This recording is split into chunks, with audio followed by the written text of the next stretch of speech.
Warga Patisi TV.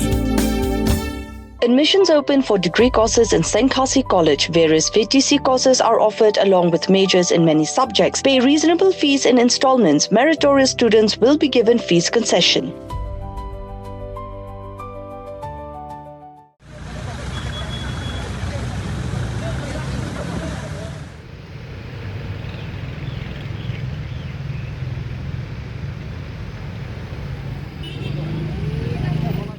Kun ki hajar jong kahima seora kilawan poi shelong bat kinyai dak kajat nadu sirpi terter panet district council bat kilayara ru yang lagi plakat ki badon ni kijing tho pandawan ak district council pan ai sernot no yus iem ubaka hima kalajien kata yu pa iem marem dors iem haduk menta kidang don dang kumba lais paangut ai kibalanangon poi nakhman bat kidang am sirpi sakis paangut kiwipat kibang sa asyadien pakinyami ringkat nang ni district council hakani kijing temu litur ki khun ki hajar kahima seora asan ran lang ru dos iem melasong that kahima meliem upa iem labur yas iem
Mornings are always busy. Everything feels fast. I hear mom shouting and I'm trying not to be late. Outside, Shillong is already awake. Cars move slowly, horns are loud. It feels like everyone is in a hurry. Then the STEMS bus comes in, bright and yellow, always on time. The caretaker waves and I feel okay. Inside, we laugh and sing. We share snacks. We help each other with homework. It feels nice. My parents know I'm safe through the STEMS app on mom's phone. Because this bus isn't just a ride. It takes us to school with friends and a little bit of hope. This is STEMS, our ride, our future.